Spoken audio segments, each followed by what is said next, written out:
19ನೇ ತಾರೀಕು ನಡೆದಂಥ ಘಟನೆಯನ್ನು ಕೂಲಂಕಷವಾಗಿ ಚರ್ಚೆ ಮಾಡಿ ನಾವು 2-3 ತಾಸಿನಲ್ಲಿ ಇದ್ರ ಬಗ್ಗೆ ಚರ್ಚೆ ಮಾಡಿ ನಾವು ನಮ್ಮ ಸೆಕ್ರೆಟರಿಗಳು ಮತ್ತೆಲ್ಲ ನಮ್ಮ ನಿಯಮದ ಬುಕ್ಗಳು ಕೌಲ್ ಆ್ಯಂಡ್ ಸೆಕ್ಟರ್ ಎಲ್ಲ ನೋಡಿ ಒಂದು ತೀರ್ಮಾನ ಮಾಡಿವಿ. ತೀರ್ಮಾನ ಆದ ನಂತರ ಸದನವನ್ನು ಅನಿರ್ದಿಷ್ಟ ಅವಧಿವರೆಗೆ ಮುಂದೂಡಿವು. ಅನಿರ್ದಿಷ್ಟ ಅವಧಿವರೆಗೆ ಮುಂದೂಡಿದ ನಂತರ ಅದು ಅವ್ರು ಅರೆಸ್ಟ್ ಮಾಡೋದು ಅವು ಇವೆಲ್ಲ ನಮ್ಮ ವ್ಯಾಪ್ತಿಗೆ ಬರಲಾರ್ದಂಥ ಇದರಲ್ಲಿ ಆಗಿದಾವೆ. ಅವರು ಪತ್ರಿಕೆಯಲ್ಲಿ ನಿಮ್ಮ ಟಿ ವಿಯಲ್ಲಿ ನೋಡಿದ್ದು ಅವ್ರನ್ನ ಅರೆಸ್ಟ್ ಮಾಡಿದ್ದು ಒಯ್ದಿದ್ದು ಅಲ್ಲಿದ್ದು ಅದು ನಮಗೆ ಮತ್ತು ಅವ್ರಿಗೆ ಅದಕ್ಕೆ ಸಂಬಂಧ ಇಲ್ಲ ವಿಷಯ.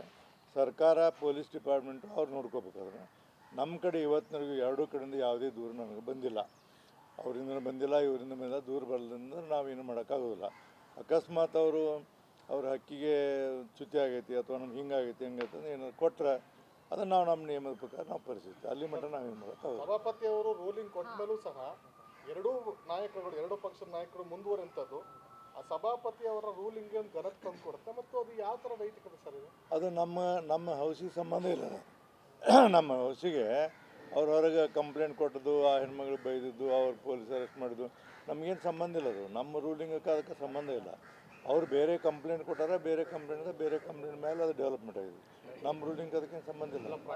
ಪ್ರಕರಣದ ಮೂಲನೇ ಕೌನ್ಸಿಲ್ ಆದಂಥ ಬೆಳವಣಿಗೆ, ಅದರಿಂದ ಆದಂಥ ಬೇರೆ ಬೇರೆ ಸ್ವರೂಪ ಇದು. ಹಾಗಾಗಿ ನೀವು ಆದೇಶ ಕೊಟ್ಟ ನಂತರ, ರೂಲಿಂಗ್ ಕೊಟ್ಟ ನಂತರ ಅದರಲ್ಲಿ ಮುಕ್ತಾಯ, ಅದನ್ನು ಮುಂದುವರಿಸೋದು ಸಹ ನಿಮ್ಮ ಪೀಠಕ್ಕೆ ತಂದಂಥ ಅಗೌರವ. ಇಲ್ಲ ನೀವು ತಿಳ್ಕೊರಿ, ನಮಗೆ ಸಂಬಂಧ ಇಲ್ಲ ವಿಷಯ ಅದು. ಅವ್ರನ್ನೇನಂದ್ರೆ ಯಾರಿಗೆ ಹೆಣ್ಮಗಳಿಗೆ ಬೈದು ಅಂತ ತಿಳ್ಕೊಂಡೇಳಿ ಅವರು ಕಂಪ್ಲೇಂಟ್ ಕೊಡೋರು. ಆ ಕಂಪ್ಲೇಂಟ್ ಮೇಲೆ ಪೊಲೀಸರು ತಮ್ಮ ಕಾರ್ಯಾಚರಣೆ ಮಾಡ್ಯಾರ. ಅದು ನಮ್ಮ ಇದಕ್ಕೆ ಅದು ಸಂಬಂಧ ಇಲ್ಲ. ಒಂದೇನು ಮಿಸ್ಟೇಕ್ ಮಾಡ್ಯಾರ ಅವ್ರು ಅಂದ್ರೆ ವಿಧಾನ ಪರಿಷತ್ತಲ್ಲಿ ನಡೆದಂಥ ಘಟನೆ ಅಂತ ಒಂದು ಟೈಮ್ ಹಾಕಾರ ಅದು ತಪ್ಪು. ನಾಳೆ ಅದು ಬಂದಾಗ ನಮ್ಮ ನಿಯಮದ ಪ್ರಕಾರ ಅವ್ರು ಆ ಥರ ಕೊಟ್ಟದ್ದು ನಮಗೆ FIR ಬಂದಿದೆ. ಅದು ಕೊಟ್ಟಿದ್ದರೆ ನಾವು ಮತ್ತು ಅವ್ರನ್ನ ಸಂಬಂಧ ಹೇಳಿನೇ ಆಗಲಿ ಪೊಲೀಸ್ ಕಮಿಷನರ್ಗೆ, ನಮ್ಮ ಸದನ ಇದನ್ನು ನೀವು ರೆಕಮೆಂಡ್ ಇದನ್ನು ಮಾಡಬಾರ್ದಾಗಿತ್ತು, ಹೊರಗೆ ನೀವು ಮಾಡಬೇಕಾಗಿತ್ತು, ಇಲ್ಲಿ ಮಾಡಿದ್ರೆ ಇಲ್ಲ ಸರ್ ಗೊತ್ತಿಲ್ಲ ಅದನ್ನು ನಾವು ಸರಿಪಡಿಸ್ತೇವೆ ಅಂದರೆ ಅಷ್ಟು ಮಾಡ್ಯಾರ. ಅದಕ್ಕೆ ಮುಂದೆ ಏನಾದರೂ ಬಂದರೆ ಅದನ್ನು ವಿಚಾರ ಮಾಡ್ತೀವಿ. ನಮಗೆ ಸಂಬಂಧ ಇಲ್ಲದ ವಿಷಯ. ಈಗ ಸದನದ ಒಳಗಡೆ ನಡೆದಿರ್ತಕ್ಕಂಥ ಘಟನೆಗಳಿಗೆ ಪೊಲೀಸರು ಹಸ್ತಕ್ಷೇಪ ಮಾಡಬಹುದಾ ಮಾಡಬಾರ್ದು. ಅವರು ನಮ್ಮ ಹೌಸಿಗೆ ಮಜರ್ ಮಾಡ್ತೀವಿ ಬಂದು ನಾವು ಮಾಡಿಸ್ಕೊಟ್ಟಿಲ್ಲ. ಹೌಸ್ ಲಾಕ್ ಮಾಡಿದ್ದೀವಿ ನಾವೆಲ್ಲ. ಅದಕ್ಕೆ ನಮಗೇನೂ ಸಂಬಂಧ ಇಲ್ಲ. ಮತ್ತು ಅವರು ಪೊಲೀಸರು ನಮ್ಮ ಇದರಲ್ಲಿ ಬರಲಿಕ್ಕೆ ಯಾವುದೇ ಅವ್ರಿಗೆ ಅಧಿಕಾರ ಇಲ್ಲ ಮತ್ತು ಹಕ್ಕೂ ಇಲ್ಲ. ಈಗ ಸಂಬಂಧಪಟ್ಟಂಥ ಪೊಲೀಸ್ ಅಧಿಕಾರಿಗಳ ವಿರುದ್ಧ ಕ್ರಮಕ್ಕೆ ಏನಾದರೂ ಪತ್ರ ಬರೀತೀರಾ? ಅದೇ ನಾವು ನೋಡ್ತೀನಿ. ಈಗ ನಮಗೆ ಅದು ಏನಂದ್ರೆ FIR ಬಂದಿದೆ, ಅದು ನಾವು ನಮ್ಮದೇ ಆದಂಥ ಮೂಲಗಳ ಪ್ರಕಾರ ನಾವು ಚರ್ಚೆ ಮಾಡಿ ಅದು ಮುಂದೆ ಬಂದಾಗ ಅದ್ರ ಬಗ್ಗೆ ನಾವು ಕ್ರಮ. ಹೇಳ್ತಾ ಇದ್ದೀರಾ ಪೊಲೀಸರು ಬಂದಿದ್ದು ತಪ್ಪು ಅಂತ ಹೇಳಿದ್ದೀರಾ? ಬಂದಿದ್ದು ತಪ್ಪಲ್ಲ, ಒಳಗೆ ಬಂದಿಲ್ಲ ಅವರು. ಈ ಘಟನೆ ಮಧ್ಯಾಹ್ನ 1 ಗಂಟೆಗೆ ಆಗಿದೆ ಇದರಲ್ಲಿ ವಿಧಾನ ಪರಿಷತ್ನ ಅಂತ ಹಾಕ್ಯಾರ ಅವರು FIR. ಮಹೇಶ್ FIR ಐತಲ್ಲ ಅದು ಹಾಕ್ಯಾರಲ್ಲ, ಹೌದಲ್ಲ, ಅದು ಹಾಕ್ಯಾರ. ಆ ಹಿನ್ನೆಲೆಯಲ್ಲಿ ಹಾಕಿದ್ದು ತಪ್ಪು ಅಂತ ನಾವು ಹೇಳ್ತೀವಿ. ಹೊರಗೆ ಘಟನೆ ಆಗೈತಿ, ಹೊರಗಿಂದ ಮಾಡ್ಕೋಬೇಕಿತ್ತು ಅವರು. ಆ ಘಟನೆಗೆ ಏನು ಟ್ಯಾಗ್ ಹಾಕಿದ್ರೆ ಅದು ಸರಿಯಾದಲ್ಲ. ಅದು ನಮ್ಮದೇ ಆದಂಥ ನಿಯಮದ ಪ್ರಕಾರ ನಾವು ಅವ್ರಿಗೆ ನೋಡೋಕೆ ಹಚ್ಚಿವಿ. ಅದನ್ನು ನೋಡಿ ನಮ್ಮದು ಏನಾರು ವೈಲೇಟ್ ಮಾಡಿದ್ರೆ ಅವ್ರ ಪ್ರಕಾರ ನಾವು ನಮಗೆ ನೋಡಮ್ಮ, ನಮ್ಮ ಇದರಲ್ಲಿ ಯಾವುದೂ ಇಲ್ಲ. ನಮಗೆ ಮೂಲ ಏನಂದ್ರೆ ನಮ್ಮ ವಿಡಿಯೋ ಅಂದರೆ ನಮ್ಮ ವಿಧಾನ ಪರಿಷತ್ ವಿಡಿಯೋ, ಆಡಿಯೋ ಮತ್ತು ನಮ್ಮ ಇವೆಲ್ಲ ರೆಕಾರ್ಡ್ ನಮ್ಮಲ್ಲಿದ್ದರೆ ಮಾತ್ರ ನಮ್ಗೆ ಅಥೆಂಟಿಕ್. ಹೊರಗೆ ಯಾರು ಕೊಟ್ಟರು, ಮೊಬೈಲ್ ಕೊಟ್ಟರು, ಮತ್ತೊಂದನ್ನು ಕೊಟ್ಟರು ಅಂದ್ರೆ ಅದನ್ನು FSL ಕೊಟ್ಟರೆ ಕಳಿಸ್ತೀವಿ. ಆ ರಿಪೋರ್ಟ್ ಏನ್ಬೋದು ಆ ರಿಪೋರ್ಟ್ ಮೇಲೆ ತೀರ್ಮಾನ ಮಾಡೋಲ್ಲ ಸರ್. ಈಗ ನಿಮ್ಮದು ಫೈನಲ್ ವಿಡಿಯೋ ಆಗಿರ್ಬೇಕಾದ್ರೆ ಇನ್ನೊಬ್ಬ ಯಾರೋ ರೆಕಾರ್ಡ್ ಮಾಡ್ತಾರೆ ಸದನ ನಡೀದೆ ಅಂತ ಸಂದರ್ಭದಲ್ಲಿ ಅಂತ ಅವ್ರ ವಿರುದ್ಧನೂ ಕ್ರಮ ಆಗುತ್ತಾ? ಅದು ವೈಲೇಷನ್. ಕೇಳಿ ಅವ್ರು ಕೊಡ್ತಾರೆ, ಹಿಂಗೆ ಹೊರಗೆ ಬಂದವಂತ ಕೊಡ್ತಾರೆ. ಅವರು ಕೊಟ್ಟಾಗ ನಾವೇನು ಮಾಡ್ಬೇಕಂದ್ರೆ ಅವನು ನಮಗೆ ಸಂಬಂಧ ಇಲ್ಲ ವಿಷಯ, ಅದರ ಪರಿಶೀಲನೆ ಮಾಡಬೇಕಾಯ್ತು. ಪರಿಶೀಲನೆ ಮಾಡ್ಬೇಕಾದ್ರೆ FSL ಕಳಿಸ್ಬೇಕು. FSL ರಿಪೋರ್ಟ್ ಏನು ಬರ್ತದೆ ಅದ್ರ ಮೇಲೆ ನಮ್ಮ ಅಂದರೆ ಅದೊಂದು ಕಂಪ್ಲೇಂಟ್ ಅಂತ ಹಿಂಗಾಗಿದೆ ಅಂತ ಕೊಡ್ತಾರೆ. ಕೊಟ್ಟಾಗ ಅದನ್ನು ಕನ್ಸಿಡರ್ ಮಾಡಬೇಕಾದ್ರೆ ಸದನ ಮುಗಿದ್ಮೇಲೆ ರೆಕಾರ್ಡ್ ಆಗಂಗಿಲ್ಲ ಅನ್ನುವಂತಹದ್ದು ಒಂದು ರೂಲ್ ಇದೆ ಅಲ್ವಾ? ಈ ರೆಕಾರ್ಡ್ ಕೂಡ ಆಗಿದೆ, ಅದನ್ನೇ ಕೇಳ್ತಾರೆ. ಇಲ್ಲಿ ರೆಕಾರ್ಡ್ ಆಗಿಲ್ಲ, ಒಂದಿಷ್ಟು ರೆಕಾರ್ಡ್ ಆಗಿದೆ ಆಗಿಲ್ಲ. ಯಾರೋ ಫೇಕ್ ಮಾಡ್ಕೊಂಡಾರ, ನಮ್ಗೆ ಸಂಬಂಧ ಇಲ್ಲ. ನಮ್ಮಲ್ಲಿ ರೆಕಾರ್ಡ್ ಅಲ್ಲ ಸರ್, ಹಂಗಲ್ಲ. ಆ ವಿಡಿಯೋ ಇಟ್ಕೊಂಡು ಅವರು ಆಡಿದ್ದಾರೆ, ನೀವೇನು ಇಲ್ಲ ಅಂತ ನೀವು ರೂಲಿಂಗ್ ಕೊಟ್ಟಿದ್ರಿ, ಆಡಿದ್ದಾರೆ ಅಂತ ನನಗೆ ಪ್ರೂಫ್ ಕೊಡ್ತಾ ಇದ್ದಾರೆ. ಹಂಗಾರೆ ಸಭಾ ಬರಲಿ, ಅದು ನಮಗೆ ಉಲ್ಲೇಖ ಮಾಡಿದ್ರೆ ಅದು ನಮಗೆ ಬರಲಿ. ನಾವು ಬಂದಾಗ ನೋಡ್ತೇವೆ, ಅದು ಬಂದಾಗ ನೋಡ್ತೇವೆ. ನಾವು ಬರಲಿ ಯಾಕೆ ಅವ್ರಿಗೆ ಅಡ್ವಾನ್ಸ್ ಮಾಡಿ ನಾವು. ಸರ್, ಇನ್ನೊಂದು ಸಭಾಪತಿಯಾಗಿ ಒಬ್ಬ ಪರಿಷತ್ ಸದಸ್ಯನ ಆ ರೀತಿ ನಡೆಸ್ಕೊಂಡಿದ್ದು ಸರಿನೋ ತಪ್ಪು? ಅಂದರೆ ರಾತ್ರಿ ಎಲ್ಲ ನಿಮ್ಮ ಇಷ್ಟು ವರ್ಷಗಳ ರಾಜಕೀಯ ಅವಧಿಯಲ್ಲಿ ಆ ರೀತಿ ಘಟನೆಗಳನ್ನು ನೋಡಿದ್ರೆ? ನಾನು ರಾತ್ರಿ 1:30 ಗಂಟೆವರೆಗೆ ಅವ್ರಿಗೆ ಟ್ರ್ಯಾಕ್ ಮಾಡಿದ್ದೀನಿ. ಅವಾಗೇನೇ ಪೊಲೀಸ್ ಕಮಿಷನರಿಂದ ಈಗ ಎಸ್ ಪಿ ಅವನು ರೋಲಿಗೆ ಕರ್ಕೊಂಡು ಹೋಗಿದ್ರು. ಎಸ್ ಪಿಗೆ ಮಾತಾಡಿದೆ, ಸರ್ ಅಲ್ಲಿ ಮತ್ತೇನಾರು ಮಾಡಿ ಗಲಾಟೆ ಆಗಿ ಏನು ಆಗಬಾರ್ದು ಅನ್ನೋ ದೃಷ್ಟಿಯಿಂದ ಅವ್ರನ್ನ ನಾವು ಕರ್ಕೊಂಡು ಹೊಂಟಿದ್ವಿ. ಕರ್ಕೊಂಡು ಹೋಗ ನಮ್ಮ ಪೊಲೀಸರು ದಾರಿ ತಪ್ಪಿ ಹೋಗ್ಯಾರ. ಯಾವುದನ್ನು ನಾ ಹೇಳಿದೆ ಅವ್ರಿಗೆ, ಅವಾಗ ಏನಾದರೂ ಸಣ್ಣದ ಏನಾದರೂ ಘಟನೆ ಆದರೆ ನಿಮ್ಮನ್ನು ಬಿಡೋಂಗಿಲ್ಲ, ನೀವು ಜವಾಬ್ದಾರಿ ಅಂತ ಸ್ಪಷ್ಟವಾಗಿ ನಾನು ಪೊಲೀಸ್ ಕಮಿಷನರ್ಗೆ ಮತ್ತು ಎಸ್ ಪಿಗೆ ಹೇಳೀನಿ. ಆ ಹಿನ್ನೆಲೆಯಲ್ಲಿ ಅಂಕಲಿಗೆ ಒಳಗೆ ತಂದಿಟ್ಟಾರ ಅವನು, ಯಾರಿಗೂ ಗೊತ್ತಿಲ್ಲ ಅದು. 5 ಗಂಟೆ ನಾನು ರವಿ ಕೂಡ ಮಾತಾಡ್ಕೊತಾ ಇದ್ದೀನಿ, 3 ಸರಿ ಮಾತಾಡೀನಿ. ಸೆಲ್ವರಾಜ್ ನಾರಾಯಣ ಸ್ವಾಮಿ ಕೂಡ ಮಾತಾಡೀನಿ, ಆಮೇಲೆ ಪೂಜಾರವ್ರಿಗೆ ಮಾತಾಡ್ತಾ ಇದ್ದೀನಿ. ರಾತ್ರಿ 1:30 ಮಾತಾಡಿ ಎಲ್ಲ ಸೇಫ್ ಜಾಗದಾಗದಾರತ್ತೆ ಕನ್ಫರ್ಮ್ ಮಾಡ್ಕೊಂಡು ಅಂಕಲಿಗೆ ಮತ್ತು ನಮಗೆ ಫ್ರೆಂಡ್ಸ್ ಕಳಿಸಿ ನೋಡ್ಕೊಂಡು ಎಲ್ಲ ಮಾಡಿ ಸರಿ ಇದ್ದಾಗ ನಾನು ಮಲ್ಕೊಂಡಿದ್ದೀನಿ. ಸರ್ ಸಿಟಿ ರವಿ ನೀವು ಮಾತಾಡಿದ್ರ ಫೋನಲ್ಲಿ? 3 ಸರಿ ಮಾತಾಡಿದ್ವಿ. ಮತ್ತೆ ಅವ್ರು ನಮ್ಗೆ ಯಾರೋ ಸಂಪರ್ಕ ಮಾಡಕ್ಕೆ ಕೇಳಲ್ಲ, ಲೊಕೇಶನ್ ಕಳ್ಸೋದು ಕೇಳಲ್ಲ, ಇಲ್ಲೇ ಕೇಳ ನನ್ನ ಎದುರಿಗೆ ನಾನು ಹೇಳ್ತೀನಿ.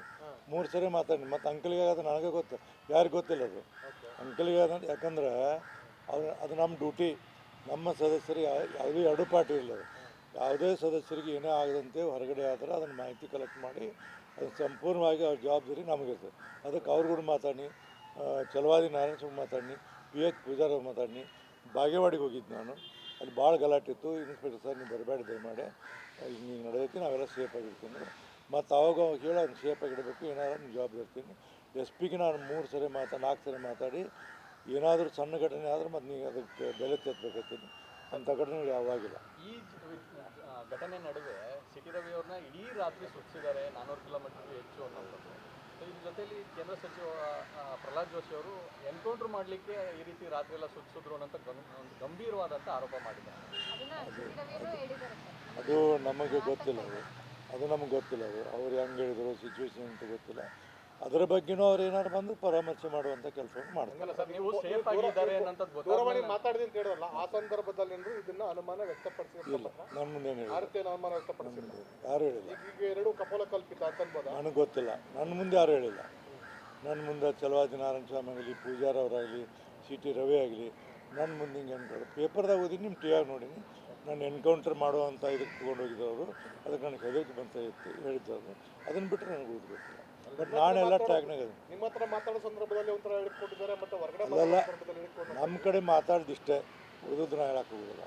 ಅವ್ರದ್ದು ನಾ ಹಂಗೆ ಹೇಳಿ ಅವ್ರ ವೈಯಕ್ತಿಕ ಅಭಿಪ್ರಾಯ ಮತ್ತು ಅವ್ರ ಸಿಚುವೇಶನ್ ನನಗೆ ಗೊತ್ತಿಲ್ಲ. ನಾನು ಅವ್ರನ್ನ ಮಾತಾಡ್ಕೊತಾ ಇದ್ದೀನಿ. ಬೆಳಗ್ಗೆ 5 ಗಂಟೆಗೆ ಮತ್ತು ನಾನು ಎಸ್ ಪಿಗೆ ಮಾತಾಡಿದೆ. ಈ ಸಾರಿ ಇನ್ನೂ ಅವರು ಇದ್ರಾಗ ಇಟ್ಟಿವಿ ಅವ್ರನ್ನ ಗೋಕಾಕ್ ತಾಲೂಕು ಈ ಅಂಕಲಿಗೊಳಗೆ ಅಂತ. ಮತ್ತು ಅಂಕಲಿಗೊಳಗೆ ನಮ್ಮಿಬ್ಬರು ಫ್ರೆಂಡ್ಸ್ ಅವರು ಇಲ್ಲಿ ಅಗ್ರಿಕಲ್ಚರ್ ಸೆಕ್ರೆಟರಿ ನನ್ನ ಪಾಟೀಲ್, ಅವ್ರ ತಂದೆ ಅವರು ಲೆಕ್ಚರರು, ಅವರು ಬರೆಗಾತ ಅವ್ರಿಬ್ಬರನ್ನ ಕಳಿಸಿ ಸರ್ ಅದಾರ ಸರ್ ಆರಾಮದ ಇನ್ಸ್ಪೆಕ್ಟ್ರು ಮಾತಾಡಿ ಆರಾಮದಾರ. ಮುಂಜಾನೆ ಅವ್ರನ್ನ ಬಿಟ್ಟ ನಂತರ ನನಗೆ ಬೇಲ್ ಸಿಕ್ಕಿದೆ, ಹೋಗ್ತೀನಿ, ನಾನು ಸಿಗ್ಗಾಂವ ಆಯ್ಬೇಕಾಗಿದ್ದೀನಿ ಅಂತ ಹೇಳಿದರು. ತಿರುಗಿ ಅಲ್ಲಿ ಊರಿಗೆ ಮುಟ್ಟುವವರೆಗೆ ಅವ್ನು ಕೂಡ ಸಂಪರ್ಕ ಅದಿಲ್ಲ. ಸರ್ ಈಗ ರಾತ್ರಿ ಮಾಡಿದಾಗ ಒಂದು ಕಡೆ ಇದ್ರು, ಬೆಳಗ್ಗೆ ಮಾಡಿದಾಗ ಒಂದು ಕಡೆ ಹೋಗ್ಯಾರ ಅವರು. ಹೋದ್ರೆ ಅವರು ಬೆಳಗ್ಗೆ 5 ಗಂಟೆ ಬಗ್ಗೆ ಏನು ಕೇಳಲಿಲ್ಲ ಸರ್? ಅಲ್ಲಿ ಅವ್ನು ಬಿಟ್ಟು ಕೂಡಲೇ ಅದು ಕೋರ್ಟ್ನಾಗ ಇದನ್ನ ಅವ್ರೇನು ಸ್ಟೇ ಮಾಡಿದ ಕೂಡಲೇ ಅವನು ಲಿಬರ್ಟಿ ಅವ್ರ ಲಿಬರ್ಟಿ ಆದ ಕೂಡ ಒಂದು 3 ಗಂಟೆನ ಎಲ್ಲಿ ಕೇಳಿ ಸಿಗ್ಗಾಂವ ಆಯ್ಬೇಕಾದ್ರೆ ಹೊಂಟಿ ನಾವೀಗ ಅಂತ ಹೇಳಿದ್ರು. ಸರಿ ಸೇಫಾಗಿ ಹೋಗು ಮತ್ತು ಪೊಲೀಸರನ್ನ ಆಧಾರ ಅಂತ ಹೇಳಿದ್ರು ಎಲ್ಲರಿಗೂ.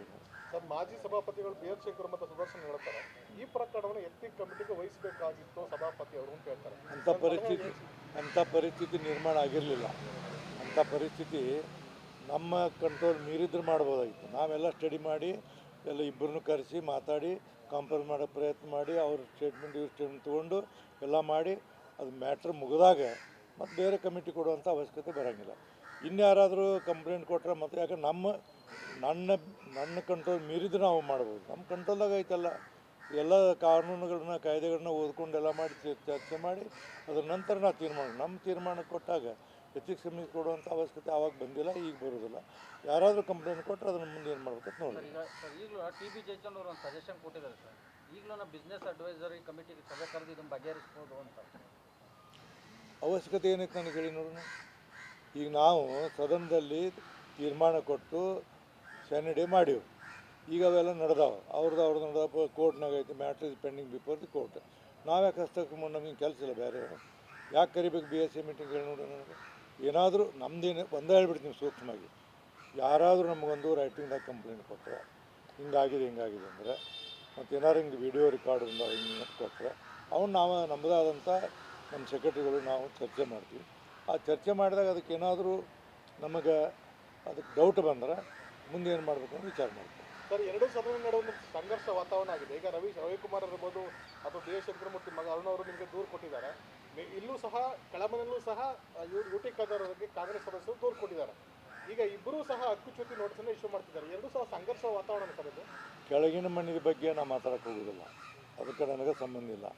ನಮ್ಮಲ್ಲೇ ಯಾರು ನಮ್ಮ ಶಂಕರಮೂರ್ತಿ ಅವ್ರ ಮಗ ಅರುಣ ಮತ್ತು ಇವರು ಯಾರು ರವಿಕುಮಾರ್ ಬಂದು ಅವ್ರು ನಮಗೆ ಹಿಂಗೆ ಆಗತ್ತೆ ಕೊಟ್ಟರೆ ಅದನ್ನು ನಾನು ಆಗಲೇ ಸೆಕ್ರೆಟರಿ ಬರ್ದೀನಿ. ಇದ್ರ ಬಗ್ಗೆ ಎಲ್ಲ ಸಂಪೂರ್ಣ ಮಾಹಿತಿಯನ್ನು ಪಡೆದು ಕಡತ ಮಂಡಿಸಿ ಮುಂದಿನ ಕ್ರಮಕ್ಕೆ ಬರ್ದೀನಿ. ಆ ಕಡತ ಬಂದ ನಂತರ ಮುಚ್ಚ ವಿಚಾರ ಮಾಡ್ತೀನಿ. ಆಗಲೇ నాకు ಬರೆದು ಕಳಿಸಿದ್ರಲ್ಲ. ಸರ್, ಈಗ ಮಹಿಳಾ ಆಯೋಗ ಕೂಡ ಪತ್ರ ಬರೆದಿದ್ದಾರಂತೆ. ಅದು ಅವ್ರು ವೈಯಕ್ತಿಕ ರೀ.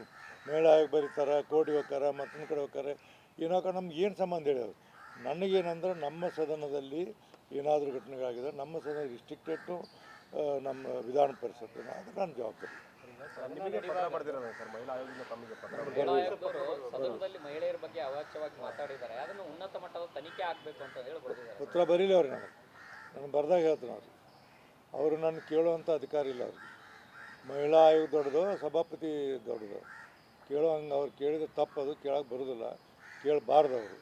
ಅವ್ರು ಬೇಕಾದ್ರೆ ನೋಟಿಸ್ ಕೊಟ್ಕೊಳ್ಳೋರು, ನಮ್ಮ ಸಂಬಂಧ ಈಗ ಪೊಲೀಸ್ನವರು ತನಿಖೆ ನಡೆಸೋಕೆ ಸಭಾಪತಿಯವರು ಪರ್ಮಿಷನ್ ತಗೋಬೇಕಾ ಬೇಡವಾ? ಇಲ್ಲ. ಅವ್ರು ಏನಂದ್ರೆ ನಮಗೆ ಅವರು ಇಂಥವ್ರು ನಾವು ಅರೆಸ್ಟ್ ಮಾಡಿವಿ ಅಂತೇಳಿ ನಮಗೆ ಇದನ್ನು ಇಂಟಿಮೇಷನ್ ಕೊಟ್ಟಾರೆ. ರಾತ್ರಿ 9 ಗಂಟೆಗೆ ನಮ್ಗೆ ಕೊಟ್ಟರು, ಇಂಥವ್ರು ಸಿ ಟಿ ರವಿ ಅಣ್ಣವ್ರನ್ನ ನಾವು ಇಂಥಲ್ಲಿ ಅರೆಸ್ಟ್ ಮಾಡೀವಿ ಫಾರ್ ಯುವರ್ ಇನ್ಫಾರ್ಮೇಷನ್ ಅಂತ ಕೊಟ್ಟು FIR ಕಾಪಿ ಹಚ್ಚಿ ಕೊಟ್ಟಾರೆ ನಮಗೆ. ಅದು ನಮ್ಮ ಮಾಹಿತಿ ಕೊಟ್ಟರೆ ಸಾಕು.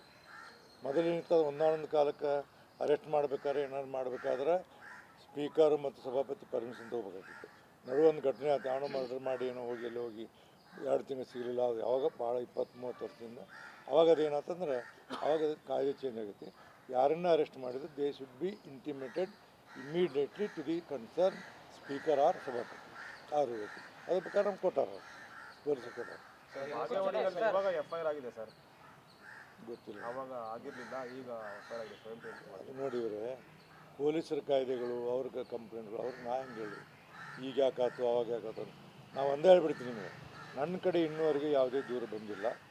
ಅಂಥದ್ದು ಏನಾದ್ರು ದೂರ ಬಂದರೆ ಮತ್ತೊಂದು ಬಂದರೆ ನಾನು ಅದನ್ನು ಪರಿಶೀಲಿಸಿ ಮುಂದಿನ ಕ್ರಮ ತಗೊಳ್ತೀನಿ. ಈಗ ಸದನ ನಡೆಯುವಾಗ 2 ಸರಿ ಅಟ್ಯಾಕ್ ಆಗಿದೆ ಸರ್ ಸಿ ಟಿ ರವಿ ಅವ್ರ ಮೇಲೆ. ಒಂದು ಸುವರ್ಣಸೌಧ ಎಂಟ್ರೆನ್ಸಲ್ಲಿ ಒಂದು ಸತಿ ಪರಿಷತ್ತಿಗೆ ಬರುವಾಗಲೂ ಕೂಡ ಆಗಿದೆ. ಆ ಘಟನೆಯಲ್ಲಿ ಅರೆಸ್ಟ್ ಆದವ್ರ ಮೇಲೆ ಒಂದು FIR ಹಾಕಿಲ್ಲ, ಅವ್ರನ್ನ ಬಿಟ್ಟಿದ್ದಾರೆ. ಇಲ್ಲ, ನಾವು ಅವರಿಗೆ ಘಟನೆ ಇದ್ರ ಬಗ್ಗೆ ನೀವು ತಾವೇ ಪೊಲೀಸ್ ಇಲಾಖೆಗೆ ನಿರ್ದೇಶನ ಪೊಲೀಸ್ ಕಮಿಷನರ್ ನಿರ್ದೇಶನ ಕೊಟ್ಟೀನಿ. ಯಾರ್ಯಾರು ಅವ್ನಿಗೆ ಅಟ್ಯಾಕ್ ಮಾಡಿದೆ ಇಮಿಡಿಯೇಟ್ಲಿ ಅವ್ರ ಮೇಲೆ ಕ್ರಮ ಕೊಟ್ಟೀನಿ ಸರ್. ಅವ್ರು ನಾವು ಹಿಡ್ಕೊಂಡು ಬಂದೀವಿ ಅಂತ ನನಗೆ ಹೇಳೋಣ ಪೊಲೀಸ್ ಕಮಿಷನರ್. ಅವ್ರು ನಾವು ತೊಗೊಂಡು ಬಂದೀವಿ, ಅವ್ರು ವಿಚಾರಣೆ ಮಾಡಾಕತ್ತೀವಿ ಅಂತ ನನ್ನ ಮುಂದೆ ಪೊಲೀಸ್ ಕಮಿಷನರ್ ಅರೆಸ್ಟ್ ಮಾಡಿ ಬಿಟ್ಟು ಕಳಿಸಿದ್ದಾರೆ. FIR ಆಗಿಲ್ಲ, ಏನಿಲ್ಲ. ಒಬ್ಬ MLC ನೋಡಿರಿ, ಅದು ನಾನು ನಿಮಗೇನು ಹೇಳಾಗುತ್ತೆ ಅಂದರೆ ನನ್ನ ಗಮನಕ್ಕೆ ಬಂದ ನಂತರ ತಕ್ಷಣ ಪೊಲೀಸ್ ಕಮಿಷನರ್ ಫೋನ್ ಮಾಡಿ ಅದು ಅಸೆಂಬ್ಲಿ ಲಾಂದಾಗ ಆಗೈತೆ ಅಂದರು. ಅಸೆಂಬ್ಲಿ ಆಗಲಿ ಎಲ್ಲೇ ಆಗಲಿ ಅವ್ನು ನಮ್ಮ ಮೆಂಬರ, ನೀವು ಇಮಿಡಿಯೇಟ್ಲಿ ಯಾರ್ಯಾರು ಇದನ್ನು ಮಾಡ್ಯಾರ ಅವ್ರನ್ನ ತಕ್ಷಣ ಇದು ಮಾಡ್ಬೇಕಂತ ಹೇಳಿದ್ರು. ಅದನ್ನೆಲ್ಲ ಮಾಡಿ ನಾವು ಇದನ್ನೆಲ್ಲ ಈ ಘಟನೆಗಳನ್ನು ಮಾಡಿ Vikas Kumar police inspector general of police ಅವ್ರಿಗೆ ಯಾವತ್ತೂ ಕಳಿಸಿ, ಆಮೇಲೆ ಬೆಳಗಾವಿಗೂ ಕಳಿಸಿ ಎಲ್ಲ ಮಾಡಿ ಅವತ್ತು ಮಾಡಿ ಯಾವಾಗ 19, 12, 24 ಮಾಡಿ. ಗ್ಯಾರಂಟಿ ನ್ಯೂಸ್, ಸುದ್ದಿ ಖಚಿತ, ನ್ಯಾಯ ನಿಶ್ಚಿತ.